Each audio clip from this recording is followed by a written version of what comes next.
I bow to your knees in grace. Thank you. Thank you, Amelia. This is Jake on Dave's team. I just want to set the room before anything starts here. But Amelia, that was an incredible hour. Thank you so much for all of your knowledge and inspiration. This is the Breakfast with Champions, the 6 a.m. Pacific time version with David Meltzer. And today we're going to be doing something a little bit different. Dave's been hosting free Friday trainings for the past 20 years. So we're going to be doing live Q&A. Bring your own questions. BYOQ is the theme for the week. So we're going to be taking questions from both Clubhouse and online questions on the live Zoom training. So we're going to be going back and forth, transitioning from both questions on here to then questions on the Zoom. So first to start, why don't we start with a question on Clubhouse? And feel free throughout. If you'd like to ask a question, just continue to flash your mic, and then we'll be bringing you up to ask a question, and then Dave will be answering. So thank you again for joining, everybody. We're going to start here on Clubhouse. Mike Mamola is going to start by asking the first question. Welcome, Mike. Good morning. Thank you, Jake. Good morning, everyone. Hi, Dave. Fantastic. Good morning. My question is, and I've seen and heard you give such great advice to so many people, literally around the world, is when working with entrepreneurs and founders and others, what's the most common mistake that you see, and what's the solution to that common mistake? Thanks. Sure, great question. Most common mistake is they don't ask for help, right? They think, I'm an entrepreneur, I'm usually going against what other people think, they're laughing at me, making fun of me, scoffing at me, I need to do this on my own. If I start asking questions and looking for help, people are going to think I don't know what I'm doing and I should have done what they thought I should have done.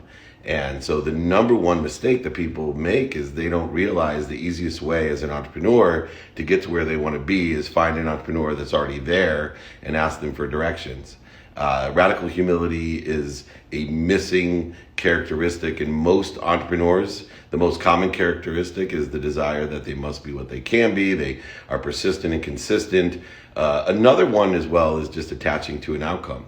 Most entrepreneurs cannot blend patience and persistence. They attach their emotions to an outcome. They're going to be happy when they raise their first, $100,000 or when they close this deal or when, and little do they know that their journey is just starting. In fact, if most people connected the dots backwards, most successful entrepreneurs, if they connected the dots backwards to get to where they are today, they won't do it. That's how difficult it is. Even though they have the successes, even though they have already achieved and manifested what they desired or more in some sort of way, if they actually had to look back and say, I went through this, I went through this, I went through this, I went through this, most won't redo it. They won't. And so what we want to do is make sure that we ask for help, accelerate the dummy text, the situational knowledge, the learning curve, accelerate not only what they know, but who they know by asking for help. And my favorite question to ask is, do you know anyone that could help me? That's separating out the gatekeepers of the world with the sponsors and power sponsors of the world. It's a qualifier that allows you to work with open minds, open hearts, and open hands, which allow you to have more statistical success, efficiency, and productivity in what you do. So make sure you're asking for help. Make sure that you're blending patience and persistence by detaching your emotions from the outcome, placing it where it belongs on the consistent, persistent pursuit. This is Dave Meltzer. Thank you, Mikey. Jakey, what's the next question? Yeah, Jake, real fast. This is Glenn, real fast. I know you're Go ahead. There's a lot of people in the room. Some of them might not know who Dave Meltzer is, and they might be like, who's this guy giving advice? I don't even know who he is. And so I just want to let you guys all know that Dave is a best-selling author. He is a world-renowned speaker. He is my mentor and my coach. He is a dear friend of mine. And we're talking about a guy who has been there. This is a guy who amassed a massive amount of wealth and lost it all, and then came back out of the fire, out of the ashes like a phoenix, and is now rising. He's got shows on Amazon Prime. He's got stuff all over the place on podcasts and YouTubes and everywhere, dude. He is killing the game, and he is a humble, really humble, amazing superhuman. So dial in, take notes, listen to what this man has to say. Trust me, he will change your life. That's all I got. Wow. Thank you, Glenn. That's awesome. Thank you, Glenn. Yeah, so we're going to be coming right back to Clubhouse. We're going to be taking a question from online. Niku Los, you're going to be asking the question next, so please prepare. Dave, your question online is, What did you think you were going to be when you were a kid? Professional football player. I was convinced from the time I was 5, I was going to buy my mom a house and a car. We lived 6 kids, single mom. She worked 2 jobs, packed my dinner in a paper bag, lived on food stamps. My mom was an educator. She believed doctor, lawyer, failure. I believe footballer failure. I'm 5'7", 145 pounds. People laughed at me, scoffed at me, made fun of me. I was an average Division III college football player. Average at best, I'm probably exaggerating, but average Division III college football player. And I probably came closest to reaching my potential of being a football player than anything else. But the valuable lesson that I learned through all of that was to believe in what I wanted and not to focus in on what other people wanted. And that just because people love us doesn't mean that they give us good advice. And that's been my motto through my career, whether it was, learning about being a doctor or a lawyer, but ending up in the internet, ending up in all types of different fields, from running Samsung's phone division in 1999, the world's first smartphone with Microsoft and Samsung, to running the most notable sports agency in the world with Lee Steinberg Sports and Entertainment, the guy who they made the movie Jerry Maguire about, representing the biggest athletes, celebrities, entertainers, dealing with the billionaires, millionaires, and entrepreneurs. You literally have to follow not necessarily that end of being a football player, but what lessons you learn, the skills that I've learned that are synergistic and supplementary to playing football, but also to making money, helping people, and having fun. The knowledge that I learned playing football, synergistic and supplementary to what I want to do today. Absolutely imperative. We learn in a variety of different ways. We learn by personal values, experiential values, what we provide, productivity, accessibility. All of these different things allow us to learn, grow, and accelerate. Thanks so much for that question. Niku, I think you're next. Hello, my brother. How are you? Amazing. It's so good to hear you. You as well. So I'm just wondering, because obviously you and I have had some conversations and you've gone through a lot of ups and downs in building your businesses. You've built it all, lost it all. In sales, we hear the word no 200 to 400 times a day. With all the losses, with all the struggles, with all the challenges, with losing a business, with losing millions of dollars, right? How, when you were at the lowest of lows and everything was falling apart, how did you rebound mentally, emotionally? What are the things that you did to get yourself back up when everyone else was like, you should probably just cash it in, you should probably just go get another job? How did you rebound from that? I lost over $100 million. The interesting thing about my bottom, which had a basement, by the way, was that I actually feel as if I bottomed out 2 years before I lost all my money, because I was surrounding myself with the wrong people, the wrong ideas. I had been warned that money doesn't buy love or happiness. I'd been warned that I had lost my radical humility. In fact, what changed my life 2 years before was that I came home. I was running the most notable sports agency in the world, a multimillionaire, access to everything and everyone, Super Bowl, Pro Bowl, Masters, Kentucky Derby, the Breeders' Cup, the ESPYs, Emmys, Oscars, Grammys, all of these different things. So not only did I have a ton of money, but I had a ton of access to all of these different things that weren't fulfilling. And I wanted to go to the Grammy Awards with a rapper named Little John. And my wife told me, Dave, you're not paying attention to your family. You're not paying attention to your business. And you're partying way, way too much. I'm worried about you. I don't think you should go to the Grammy Awards. So, of course, in the mindset that I was in my mid-30s, a multimillionaire, running the most notable sports agency in the world, I was like, whatever, I'll lie to her. So I lied to her. I went to the Grammy Awards. I came home at 5:30 in the morning, completely wasted, and she was waiting for me. And this is where the bottom started. She said to me, hey, I'm leaving you. I'm not happy. You're a liar. You're a cheater, you're a manipulator, an overseller, a back-end seller. You need to take stock in who you are and what you want to become and what you were, because you're going to end up dead and I don't want to be around to see it. I love you, but I'm going to have to leave. At that moment, 2 years before I lost everything, I looked at her. I wasn't ready to hear it. I told her, how dare you talk to me? Look around you. Look at the cars we have, the houses, the boats, the golf course, the ski. Look at all the things we have. Are you kidding me? And I went to bed and I woke up. And I woke up in the worst mindset of my life, because I was thinking to myself, how am I going to steal her joy? And I decided I'd take her money. And I was thinking about what lawyer to call. I went to law school myself, and thinking about how I could punish her. And I looked over in the closet at the lowest point, the basement of the bottom, and there was a jacket. So someone's going to the bathroom. You got to mute that. That's incredible. All right. I looked over in the closet, and there's a jacket that my father had given me when I was 30. The very first warning that I was on the wrong trajectory. My dad had left when I was 5, didn't give me a birthday present for 20 years, gave me a jacket with no pockets to hang in my closet. I told him at that time he was a liar, cheater, manipulator, overseller, back-end seller. I hated him, and I couldn't believe he was punishing me by trying to teach me a lesson for my 30th birthday. And here I was 6 years later staring at that jacket in tears, thinking to myself, man, I'm a liar. I'm a cheater. I'm an overseller, back-end seller. I hate myself. I don't hate my dad. Don't hate my wife. I hate my life. I hate my life for 2 reasons. 1, I'm not doing the things I'm supposed to be doing. And 2, I'm lying to everyone else and myself. And so I sat down and I took inventory of myself, and I came up with these 4 values.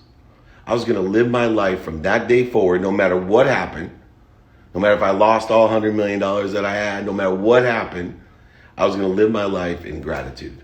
The simple way that I started my life with my single mom, 6 kids, packing my dinner into a paper bag, telling me the fetus wasn't fully developed till after graduate school, doctor, lawyer, failure, driving me by Jewish guilt. I didn't care. I was going to live the way my mom taught me, which was, if you don't have gratitude, then get back upstairs and change your attitude. I don't want to hear it. Find the light, the love, and the lessons in everything that you do. There's love, light, and lessons in everything. Pain, setbacks, all of these things, the mistakes, the failures, they're just indicators that you have a better place to be.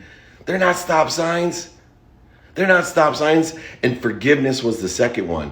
I needed to forgive myself to live in peace so I could forgive others. See, you can't give what you don't have. And then accountability. I've been ever since law school, making my first $1 million 9 months out of law school.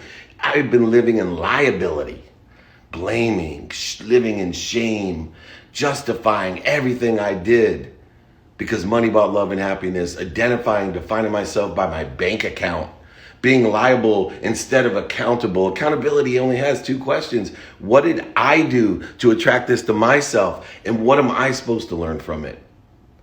Once again, then understanding that faith is my ultimate GPS, the superpower of all. Faith not only reroutes us when we miss the exit, when we get a flat tire, when we end up at the donut shop instead of the gym. Faith actually will change your destination to a better place, a better situation, or make your situation better. And so what I learned 2 years earlier, Niku, was very simply gratitude, forgiveness, accountability, and inspiration, and faith that belongs in there. That instead of living in a world of not enough as a victim where everything happened to me, or a world of just enough where I was buying things I didn't need to impress people I didn't like, I'd entered a world of abundance, of more than enough, and everything was going to come through me for everyone else. And when I lost everything and finally had to go bankrupt, it was easy not only to get motivated, to get back up, get started, get restarted, but it was essential that I continue to live by these values so I could live in spirit, inspired, in abundance, where everything comes through me, a world of more than enough of everything for everyone.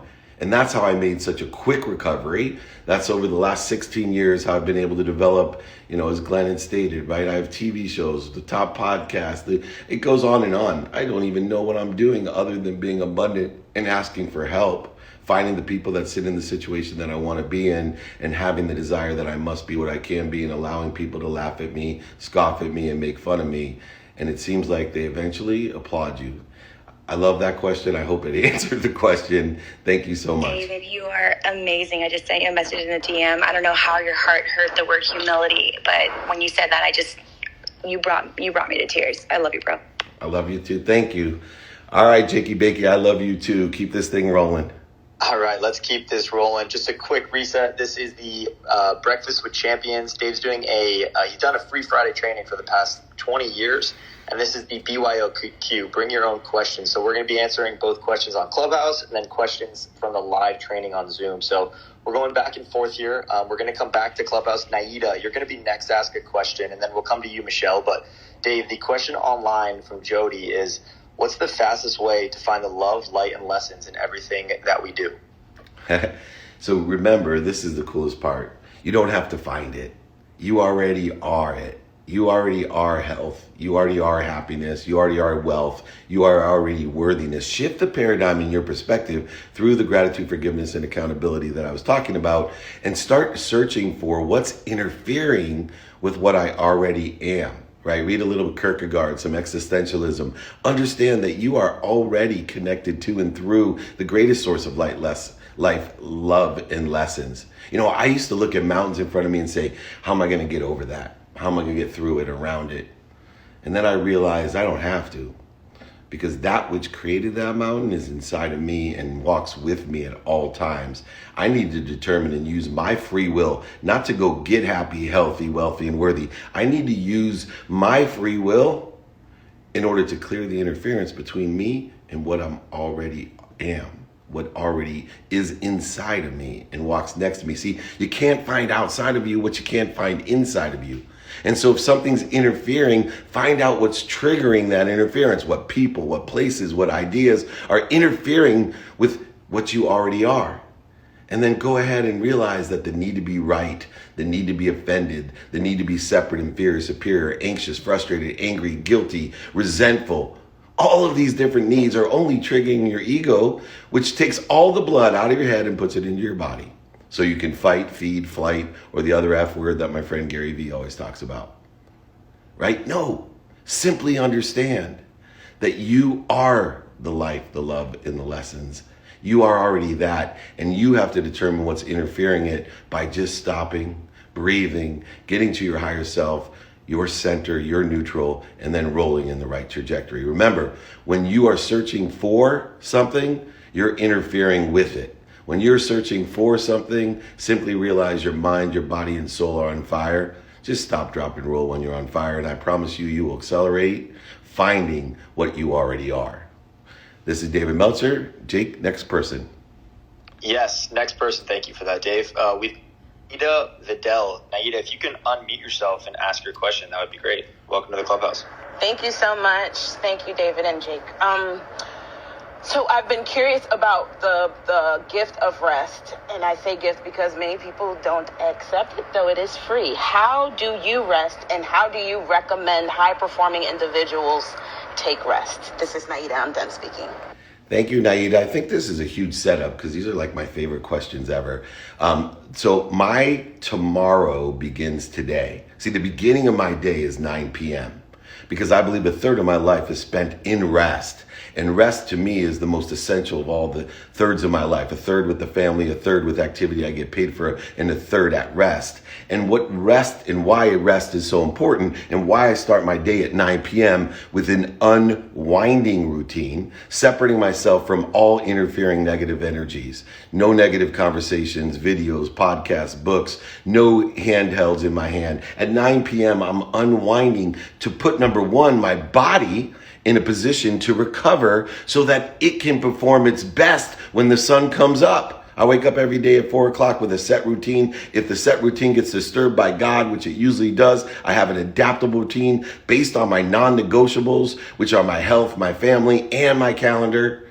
And utilizing all of those in an unwinding routine to put my body in a place of recovery. But more importantly, I utilize the time where my subconscious and unconscious mind are connected to and through the greatest source of light and love and lessons, meaning that I transcend and download information with rest.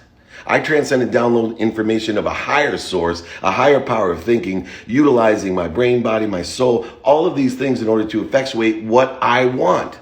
So when I wake up at 4 a.m. and I meditate for 20 minutes, which I have for 16 years every single day, I used to meditate to find my center and find my neutral, to create a baseline for the day, because most people live their life like Camus' The Stranger, right? The myth of Sisyphus. They sit there and they push a boulder to the top of the hill all day long just to have it roll down to the bottom of the hill the next morning. Not me. I plateau and grow. I utilize my rest, my unwinding routine in order to effectuate a physical recovery, but a subconscious and unconscious connectivity to the greatest source of download, so that I then can use my meditation for 20 minutes to transcend that information into the pragmatic world, to lower the vibration so I can materialize the vision that I have, the connectivity that I have, the inspiration, in spirit connectivity through me, appreciating it with gratitude, forgiveness, and accountability for others, living in that world of more than enough. The essential third of your life is rest. Put yourself into a position to plateau and grow every day. Use an unwinding routine. Protect yourself against negative energies. Protect against negative ideas. Protect yourself by simply utilizing an unwinding routine to put yourself into a position to download all the information to allow yourself to grow, accelerate, and learn. This is Dave Meltzer. I hope that answered your question. Thank you, Naida. We're going to be going to Zoom. Actually, this is an Instagram question, Dave. And then Michelle Steiner, we're going to be coming back to you on Clubhouse to ask a question. Dave, this is an interesting one. The question is, if you were starting your own country, what law would you make first? What law? Well, so, that's a man-made construct, a law. What law would I make first? I would... have a collective consciousness law where everyone would have to take a minimum of 2 minutes a day to say thank you when they wake up. And everybody would have to take 2 minutes a day to say thank you and look to see what they were thankful for at the end of their day at night. And that collective consciousness is my mission in life, which is to empower over 1 billion people, to find 1,000 people like our Instagram or my webinar or a clubhouse that I can teach through these values and 5 daily practices, knowing your what, your who, your how, your now, and your why, applying that why to create a collective consciousness of abundance and happiness where people make more money, help more people, and have more fun. The law that I would institute is everyone every day would have to take a minimum, not total, minimum of 2 minutes a day, because 2 minutes a day is worth 2 hours on a Saturday. 2 minutes a day to remind, remember, recollect what they're grateful for.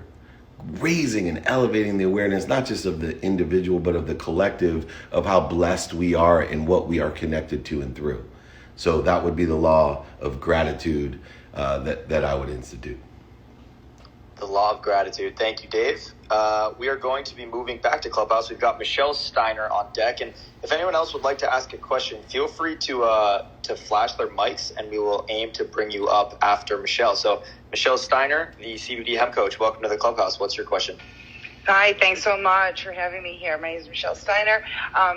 So Dave, big question. First of all, I want to start by saying that this room should be live streamed into my daughter's business class, who's in high school right now, because I've had the pleasure of homeschooling, of listening to their business classes. And quite frankly, they kind of suck. And when you hear all of you guys on Clubhouse and Dave's wisdom, it's quite amazing to me. So that's my question is, how do you guide, what would be your number one tip for guiding the youth today into the right direction? Because I see what they're teaching them in their business class. So what would be your number one tip, Dave?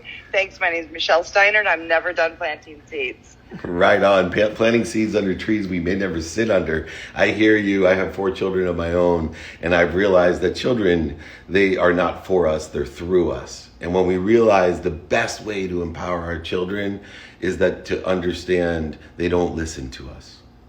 Right? See, I stopped trying to get my kids to listen to me. What I started to do was to try to figure out what they're listening for. And one of the things I know that they're listening for, those kids in high school, junior high school, elementary school, college, graduate school, all the places that we're blessed to give out the 5 daily practices. I give everybody my audiobook, my ebook, and I sign and send and pay for shipping my book for free to everyone, especially kids in school. They just email me, david@dmeltzer.com. All of you can do it. It's free. But the reason I do it is because I know what they're listening for, and what they want to do is watch you. They don't want to listen to you. They want to watch you, and they may not ever give you credit for the seeds that you're planting. They may never. I had a great situation where my daughter came home from college and literally quoted me from one of my books and told me her professor was a genius. And I was like, you know where that quote came from? Are you kidding me? In my head. But I was just so glad that I knew what my daughter was listening for, and I had planted a seed, with my own ideas. I planted a seed by waking up every morning at 4 a.m., living in the enjoyment of the consistent, everyday, persistent, without quit pursuit of my potential, showing the radical humility by asking for help. Every day I ask for help, in person, on the phone, via email, traditional media, social media. I'm consistently asking for help, trying to negate all the gatekeepers out of my life, searching for open minds, open hearts, and open hands, the best people that can help me. Because on average, everybody knows about 1,000 people. And if I can keep on creating this collective consciousness by asking for help and utilizing the core values and the 5 daily practices, allowing people to watch me, watch you, watch others, be kind to their future self by doing good deeds, I promise you it will work. We have to stop trying to talk to or have people listen to us. Let's see what they're listening for and know that they're watching us. I appreciate all the seeds that you're planting. And remember, as Dennis Waitley says, we're planting seeds under trees we may never, ever sit under, but it's well worth it to be that type of farmer. Thank you so much. This is David Meltzer. What outstanding questions. Thank you for your question, Michelle. We're going to be coming back here to Clubhouse any second now. The question online for you, Dave, is what's the difference between being proud of your kids and bragging too much about them? You can't control other people's experiences. And so for me, my goal of my children is to, number one, love them, be proud of them, and let them know that I have their back. Facts themselves, some should be shared and some shouldn't. It's a personal decision what you want to share personally about your children and their accomplishments. And so, if other people are offended by your experience, that just means and defines them as people that are offended by other people's experience. Never will I consider myself a celebrity, right? I represent the biggest athletes, celebrities, and entertainers in the world, surrounding myself with billionaires, millionaires, and entrepreneurs. But I prefer to be a celebrant than a celebrity.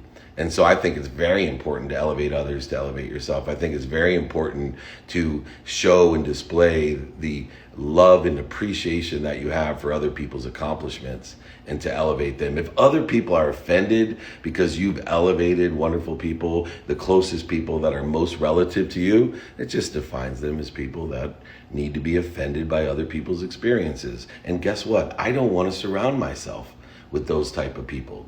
So I'm okay if people fall away or fire me from their life because they're not aligned with abundance and happiness and kindness, appreciation, gratitude, forgiveness, accountability. If they're not inspired, they can fall away.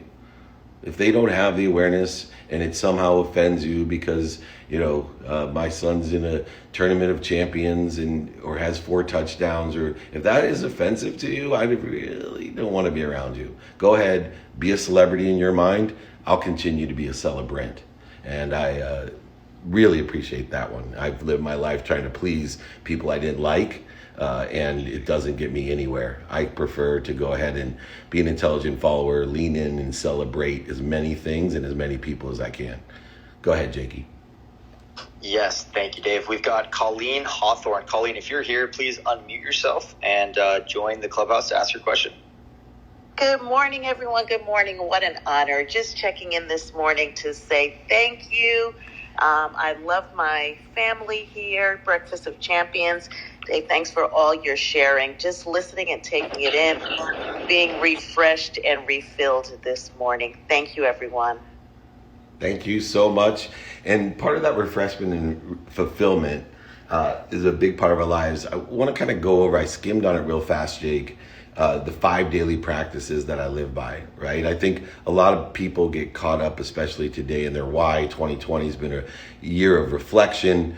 2021 seems to be a year of decisions. And so many people, are searching for that passion, purpose, and profitability through why. I don't, in my opinion, feel as if that's the best way to go about it. I think we apply our why. The why is always there. We always know our why, which is to create abundance and to help others. That's why we love to give, and so many people have a difficulty receiving. So I charted out what I call the 5 daily practices. And the first daily practice, to be as grateful as our friend there, Colleen, is to know your what, right? Start with knowing your what. What do I want today? Personally, what do I want?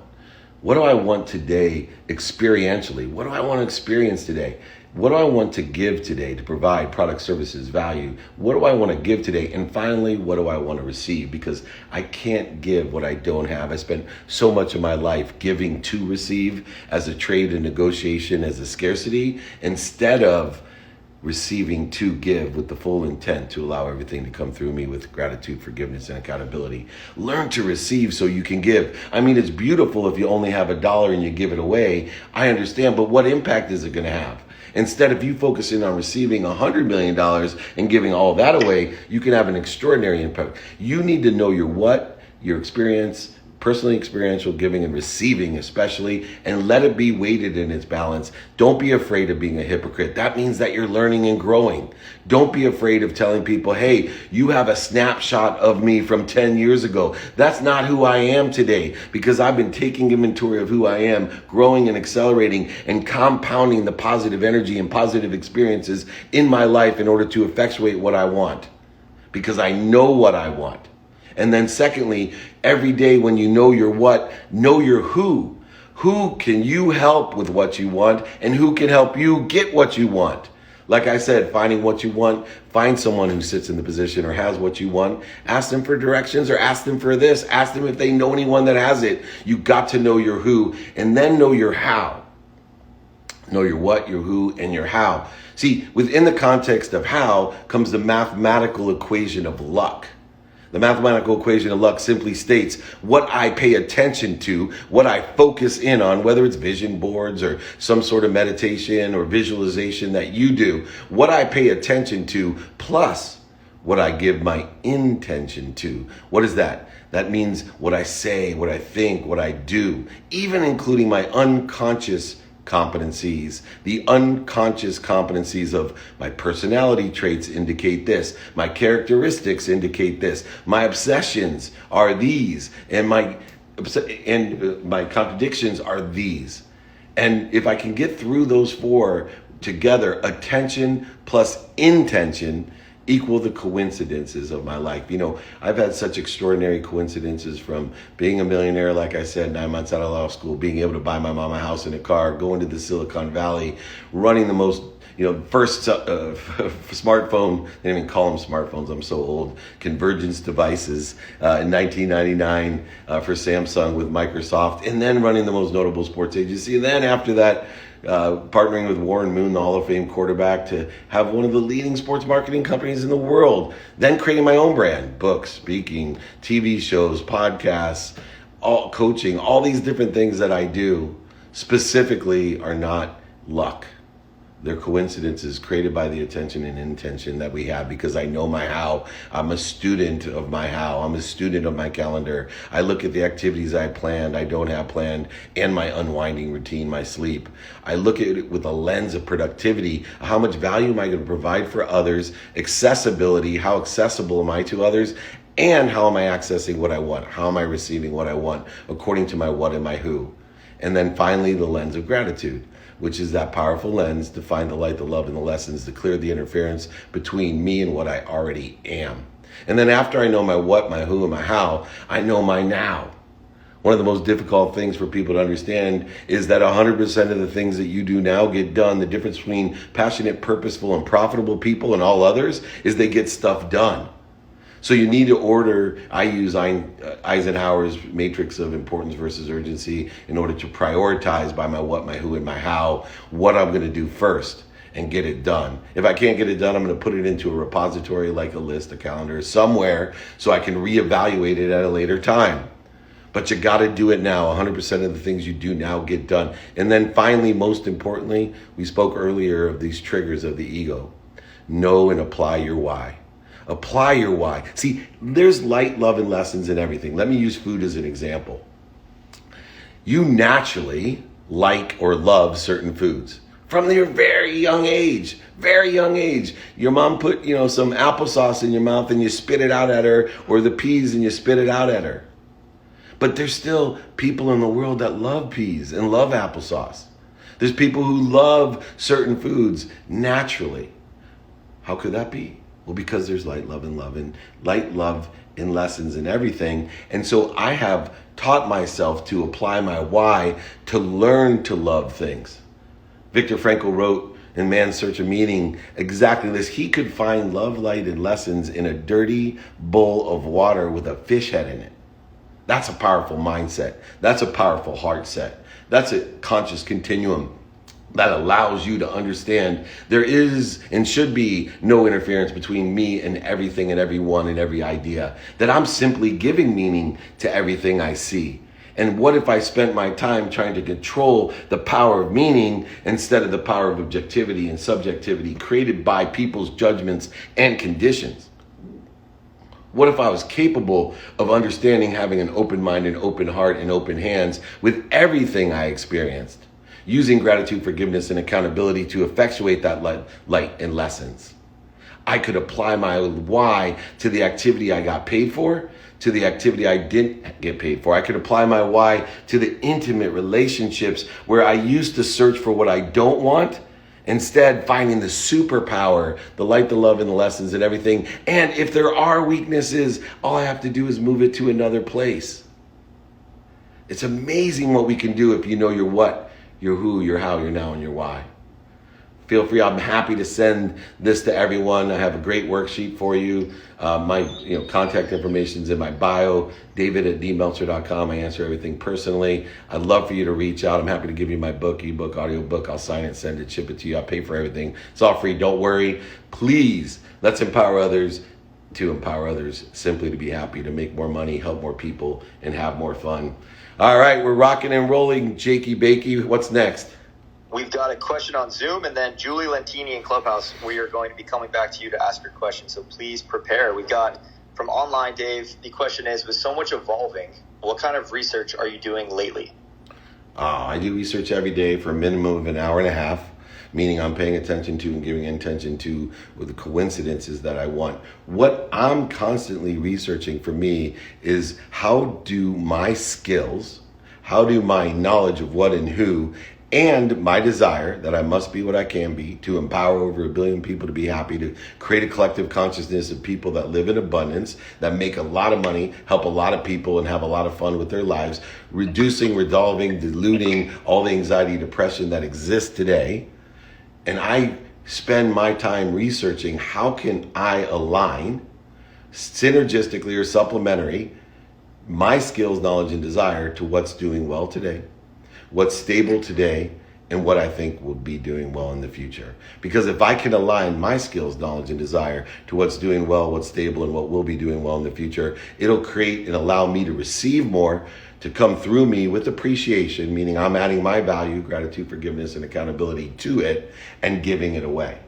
Allowing me to recollect, allowing me to remind, and allowing me to remember with everything and everyone. A great unification is on its way if we all utilize the right mindset and heart set and conscious continuum in order to effectuate that. I suggest if you're looking for a job, looking for a side hustle, looking for a better relationship, align your skills, knowledge, and desire synergistically, supplementarily with what's doing well in that relationship, what's stable in that relationship, and what you think will be doing well. And you will see exponential growth and acceleration in everything that you want, utilizing that mathematical equation of luck by paying attention to, giving intention to those coincidences that you like.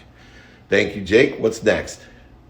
Yes, we've got Julie Lentini up next to ask a question. But quickly, if anyone and everyone on stage and in the audience, feel free to follow the people next to you, follow the people on stage. All these people have taken the time to really expand their knowledge base and to learn from this Breakfast with Champions. So feel free to follow everyone.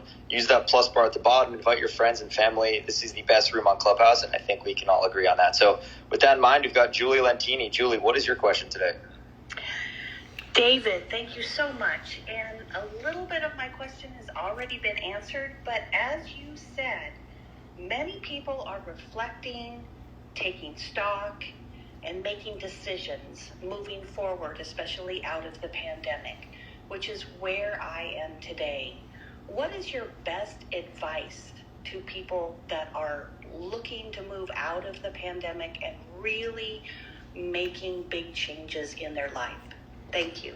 Thank you. And I think everybody, number one, has to realize that there is no certainty. I believe the only certainty that we can create is through forgiveness. If we can actually reach a capability, which I don't have, which I'm searching to, I would say I spend minutes and moments in interference, but if I can forgive the unforgivable, then I believe I would reach certainty. But otherwise, people talk about uncertain times, accelerated change, evolution. I think the first step of understanding it is that's the only dependent variable there is, change.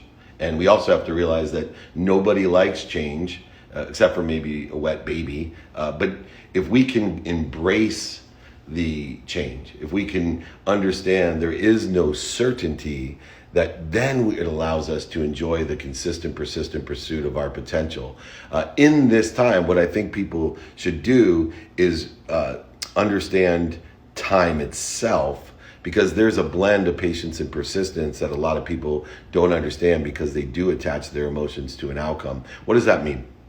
Right now, there's so much opportunity, right? A third of the things are doing well, a third of things are stable, and a third of things have crashed. There's great margins of millionaires made when things are oversold and overbought, when there's volatility and viability in what's going on. There's a tremendous amount of wealth that can be reallocated. There's a tremendous amount of opportunity through the extraordinary changes that are occurring. And what we want to do is find out where those things are so that we can buy things that are oversold and sell things that are overbought. And this is a perfect time to do things. Take advantage of viability. What I would suggest, the first step is to figure out your own timing and risk tolerance. And that applies to everything. I see so many people ask me for investment advice, for career advice, for marital. Let me know your timing and risk tolerance. Right? Let me know. I ask people all the time, I bought this, I want to do that. What's your timing and risk tolerance? And then find the people who are already there to tell you whether it's aligned with a certain opportunity, investment, prospecting, job, relationship. Let's go ahead and illuminate what we want. Create a criteria beforehand so we can extract the emotions and apply it to the journey part, right? I have a friend, Chris Gardner, who made the movie Pursuit of Happiness with Will Smith. And I always tell him, you guys got it backwards. There is no pursuit of happiness. Happiness is the pursuit.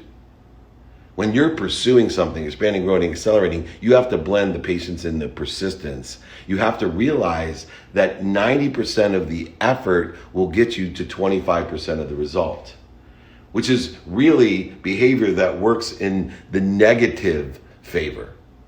It's behavior that works in the negative favor. Why is that? Because if we're drinking or smoking, it takes 90% of the time until we see some sort of negative result, and we're not looking for one. We're not anticipating, man, I'm smoking every day. This is going to someday kill me. No, 90% of the effort will be put in, and 25% of the result will show itself. In other words, you'll become aware of it.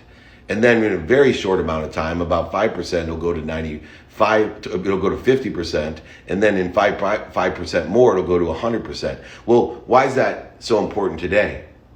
Because with the huge opportunities that exist, with the accelerated change, with the volatility and viability that exists, with the extraordinary wealth and abundance that is out there that some people are taking advantage of by making it synergistic to what's doing well, what's stable, or what they think will do well, they actually realize that positive behavior has an expectation or anticipation of quick results. Unlike negative behavior, we don't smoke a cigarette and say, oh God, in a year from now I'll be dead. No, but if you start a business, everyone has this high anticipation of positive behavior that says, oh, I should be farther along. I don't see any progress. And then, as the years go on and on and on, people start telling you that you made a mistake. They laugh at you. They make fun of you. They scoff at you. I always say, if Bezos 25 years ago would ask me to invest in Amazon as he sat in his garage and told me he's selling books out of his garage and he's going to be the richest man on earth with the greatest marketplace ever created, and would I give him $10,000 for a startup? I'm a toptimist, right? I'm the optimist of toptimists. I would have told him, you're crazy, man. You're never going to be you're going to make $1 trillion. Oh, come on. But he understood how aggregation grows and compound interest, the positive behavior occurs. He understands that he would not see the results immediately. He understood that if he enjoyed the consistent, persistent pursuit of his potential, not listening to what other people wanted for him, what was missing or what they didn't want, that someday he actually could manifest more than 99.9% of the people on earth could even imagine. His reality surpassed almost everyone on earth's imagination, like Elon Musk, like Bill Gates. Their imagination surpassed your reality, including mine. And so when we learn how compound interest and acceleration work in the positive, and we enjoy the consistent, persistent pursuit of our potential by detaching our emotions from that outcome and understanding that it'll be 90% of the way till we see 25% of the result. Think about it as a lily pond. If I told you that there's one lily on a lily pond, but in 20 years, the lily pond would be full because the lilies double every year. After year 1, there'd be 2. After year 2, there'd be 4. In fact, this is how I told Gary Vee I was going to build my audience, 2 ambassadors at a time. In year 18, the pond would only be a quarter of the way full. By year 18, everybody would be laughing at me for telling you the pond was going to be full in 20 years. We're only 25%. It's been 18 years, bro. We're only 25% of the way there. I'm never going to get there. The pond's never going to be full with these lilies. Oh, really? Because it's going to double next year the way it's been doubling since year 1. And we're going to go from 25 to 50% full with the pond. And even after 19 years, when we're 50% full, everyone's going to be telling me, I told you. Now you're only halfway there. It's been 19 years. You're going to have to go another 19. It's not linear. It's compounding, accelerating, right? Einstein's rule of 72. Go learn it. I'm almost there. No, you're not. You're halfway. No, I'm almost there. This is where I got to lean in because everyone else is telling me I'm stuck.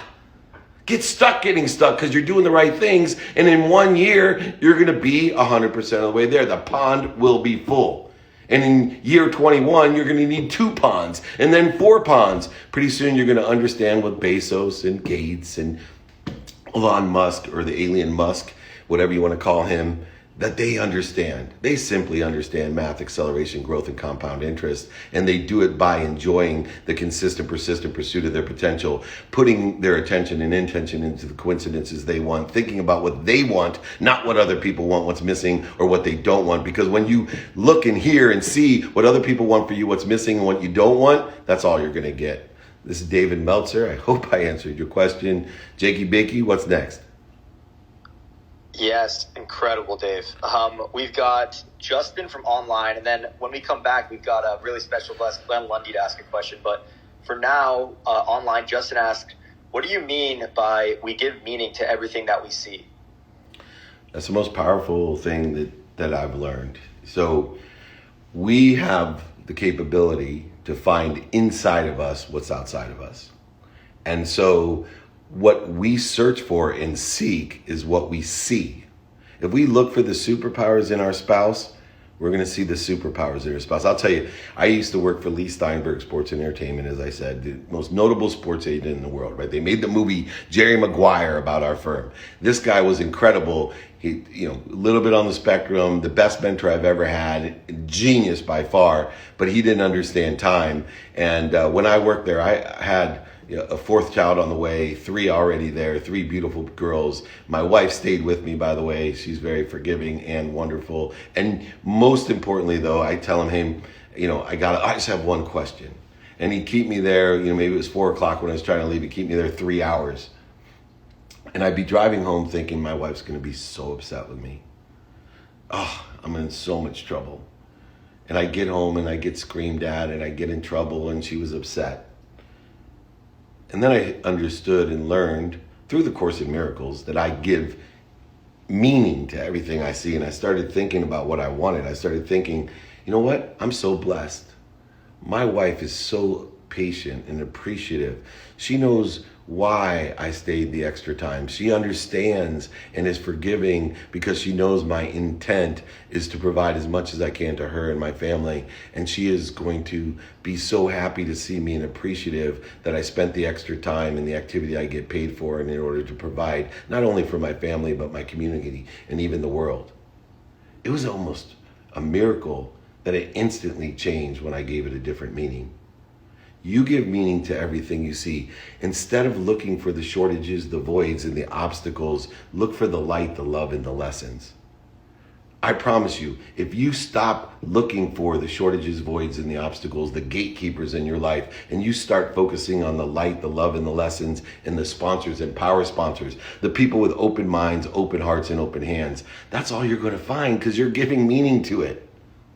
And when you run into it, allow it to fall away. The negative energy, the negative naysayers, the negative mindsets and heart sets and hands, just go away from it. It takes 1,000 times the energy to convince someone with a closed mind of something than it does one person with an open mind. It takes 1,000 times the energy.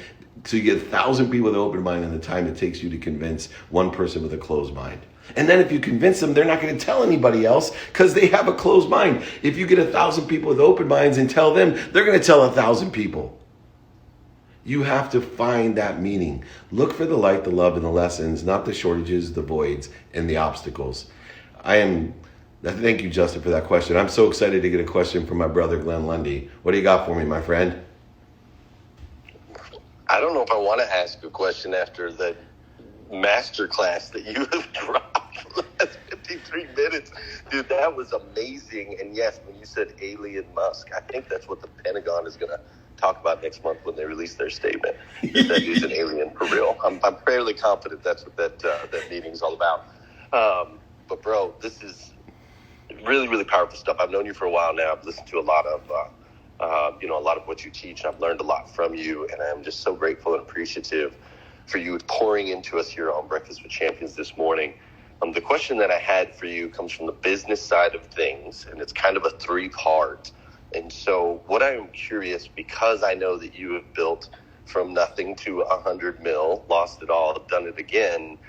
My question is, in business, what should be like the primary focus? If I'm trying to get from 6 figures to 7, what is the primary focus? From 7 to 8, what is the primary focus? And from 8 to 9, what is the primary focus? Yeah, well, first of all, there is that 5 daily practices that I utilize in order to determine what those focuses are. And they are situational. But let me tell you a few things. Number one, to get started.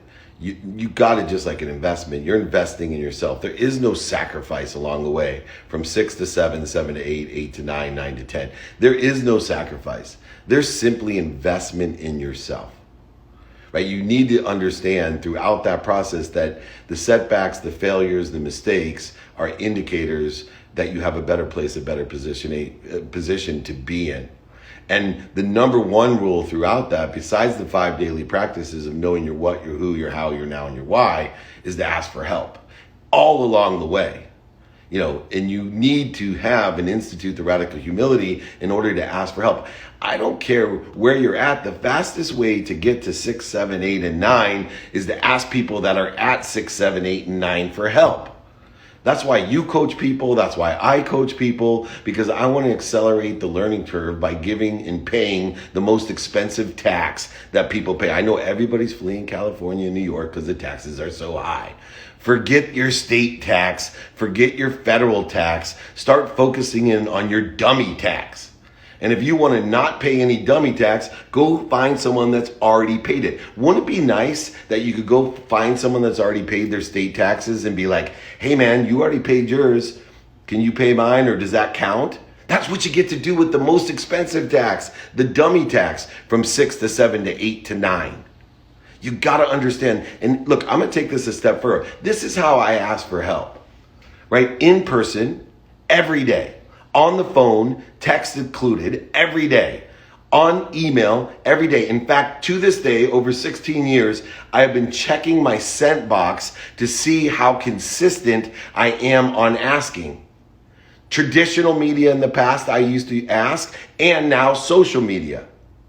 And I ask every day, like I said, because every day there's 1,000 people that each of the people that I ask have that can help me. And I institute that rule of gatekeeper. If they have a closed mind, I run away. If they have an open mind, I ask them, number one, what are you doing today?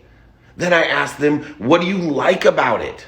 Then I ask them, what don't you like about it? Because by asking them what they do today, I get alignment and credibility. By asking what they don't like and what they do like, I go ahead and create an emotional attachment. Then it allows me to be of service, because I can ask them, once I know what they like and don't like, would it help you if I blanked? Introduced you to this person, gave you this, instituted this, taught you this, helped you with this. Would it help you? Then finally, when I provided that void, shortage, and obstacle for the void for the universe to fill, I then can ask them the magic question that gets you from 6 to 7 to 8 to 9 figures. Do you know anyone that can help me? Opening up in person, just one person a day. Opening up in person, on email, just one person a day. Opening up on phone, one person a day. Opening up on media, one person a day. That's 4,000 people a day that I'm accessing. A pipeline of 120,000 people that now will have awareness to what my ask is. Finding someone that sits in the situation that I want to be in at 6, 7, 8, or 9 figures. When I lost everything, 2 years after I went and bottomed out at that basement of understanding, I had no faith, no gratitude, no forgiveness, no accountability or inspiration. I simply was motivated, which is a short-term solution, which won't last. Fear itself, the biggest suck of energy, could motivate you, but it's not going to inspire you. It's just going to create more interference. When I was there and I lost everything, I actually, Glenn, had to go tell my mom, the woman who told me my whole life, doctor, lawyer, failure, not only had I lost everything, but the only reason I wanted to be rich my whole life was to buy her a house and a car. I had to go tell her that I was bankrupt and that I had lost her house because I forgot to take it out of my name. So when I told her I had to move, and she had to move, and I told her I had lost everything, I thought it was going to crush her, but it didn't, because she understood all the things that I understand today about moving from 6 to 7 to 8 to 9 figures. That just wasn't her objective. Her objective was to empower children so that they could make 6, 7, 8, 9 figures. She never needed it, because she looked at me and she said, "Are you okay? Do you need anything?" She said to me, literally, "Can I give you some money? I lost your house. You got to move, Mom. I screwed all it." Son, it's okay. What can I do for you? And that's where you want to lie. Tell and illuminate the truth. Be yourself. Find your frequency, strengthen it, find your spectrum, and be of service to others, and ask for help. And you will get from 6 to 7 to 8 to 9. Find someone. I can't tell you a magic sauce. There's so many different industries, careers, and jobs that you could have. So many investments and prospecting that you could do. Knowing your time and your risk tolerance, whatever it is. The best piece of advice that I can give you is know what you want, who can help you and who you can help, how you're going to get it done. Prioritize by what's most important according to your what, your who, and your how, and apply your why. And if anybody wants any of this stuff, as Glenn knows, David@dmeltzer.com. My books, my guides, exercises, the 5 daily practices. I will sign a book, send it to you, pay for shipping. I don't care. David@dmeltzer.com. It's 8 o'clock wherever I am, and it is the top of the hour. So please, everyone, be kind to your future self and do good deeds. Jake and Glenn, Amelia, and the rest of my Breakfast of Champions crew and peeps, reach out. I love you. I love you. I love you. Thank you so much.